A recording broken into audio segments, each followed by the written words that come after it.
भक्ति योग का वर्णन है। अनुपेक्षा, सुचिर्दक्ष, उदासीनो गद्यता, सर्वारं परित्यागी यो मद भक्ता समे प्रिया। भगवान कहते हैं जो व्यवहारिक कार्यों को पवित्रता से करता है, निपुणता से करता है और अनासक्त होकर के करता है, ऐसा भक्त मेरे को प्रिय होता है।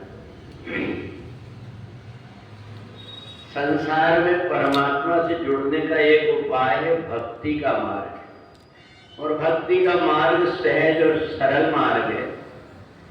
जिस प्रकार से हम अपने परिवार के लोगों के साथ संबंध रखते हैं, ऐसे ही परमात्मा को भी अपना मान करके हम उनसे भी कोई भी नाता जोड़ लें तो हमारे कार्य करने की पद्धति बदल जाती है।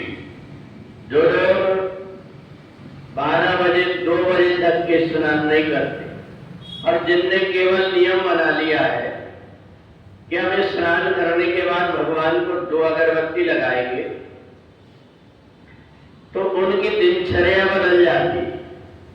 प्रातः काल उठ करके वो और परमात्मा से जुड़ जाते हैं।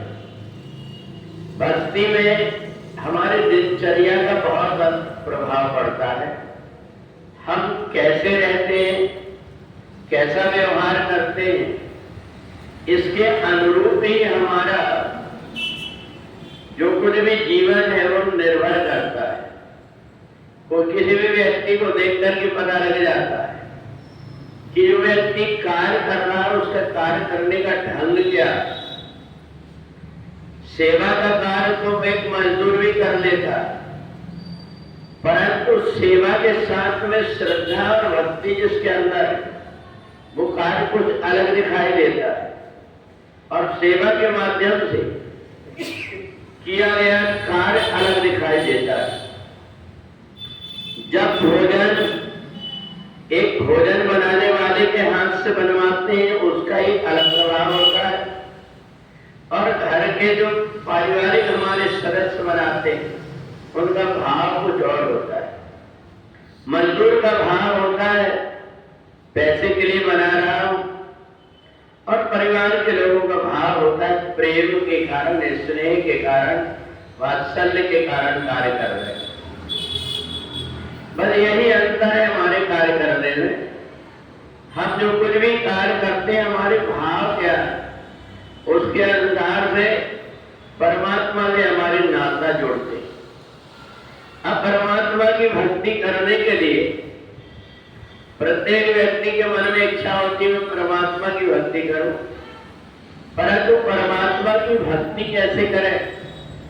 परमात्मा को परमात्मा मान करके करें या परमात्मा को अपना सेवक मान करके करें? हम परमात्मा की भक्ति करते हैं तो हम परमात्मा की भक्ति थोड़ी सी करते हैं, पर परमात्मा को काम बहुत सारे बता देते हैं। हमारी बहू को लड़का हो जाए, हमारे बेटे की शादी हो जाए, हमारा धंधा व्यवसाय अच्छा चलने लगे, घर में धनधान से संपन्न हो जाए, सारी बातें जितनी भी है हम परमात्मा के पहले बोल देते हैं इसलिए हम तुम्हारी पूजा कर रहे हैं। तो ये अलग भाव हो गया। और जाहिर चाहिए कमम कछु तुम सन सहज सने। द्वेष होता है कि मैं मानव शरीर लेकर के आया हूं अपने जीवन में, भाग्य को भी साथ लेकर के आया हूं, मेरे भाग्य में जो कुछ है वो मेरे को मिलेगा, परंतु मैं अपने तरफ से क्या अच्छा कर सकता हूं ये देख करके करूंगा। ये इतना सोचना मात्र भक्ति का मार्ग हो जाता है। भक्ति के मार्ग में व्यक्ति सोच रहता है कि मेरे को परमात्मा से जुड़ना है, उसकी सारी चीज अपने आप बदल जाती है। वो जब किसी से बोलता है तो भी, किसी के साथ व्यवहार करता है तो भी उसके व्यवहार में सज्जनता झलकते रहती है।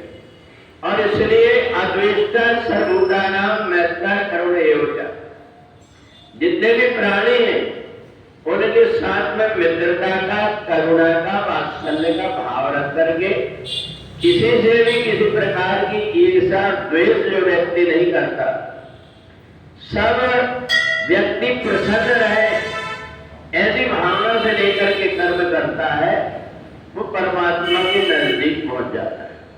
और इसलिए हमें ध्यान रखना चाहिए, जिस बात से हमको दुख लगता है दूसरों को भी लगता होगा, तो हम ऐसा कोई व्यवहार ना करें कि दूसरा व्यक्ति दुखी हो। इतना ध्यान में रख करके हमने कर्म किया, हमारे प्रत्येक कार्य पूजन बन जाते हैं। और इसलिए 12वें अध्याय में भगवान ने भक्ति के सूत्र बताया। इन सूत्रों में अनुपेद कर्म वाक्यम, किसी को कष्ट हो ऐसी वाणी मत बोलो, किसी को दुख हो ऐसा कर्म मत करो, अब किसी का बुरा हो ऐसा मन के अंदर विचार मत लाओ। इतना विचार नहीं आते ही, और यदि हम परमात्मा के ऊपर विश्वास करते हैं तो हम इस बात को समझ लें कि परमात्मा से बढ़कर के दूसरी कोई शक्ति नहीं है।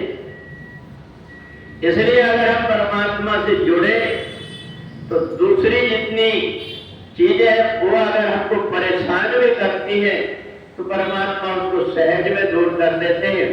अपने बुद्धि को परिपक्व करके परमात्मा से जोड़ना पड़ता है कि हम परमात्मा के हैं, परमात्मा हमारे लिए जो कुछ करेगा अच्छा करेगा, ऐसा मान करके दूसरे प्रपंच को छोड़ करके एक विश्वास परमात्मा के ऊपर रख लेता है, उसके सारे कार्य सिद्ध हो जाते हैं।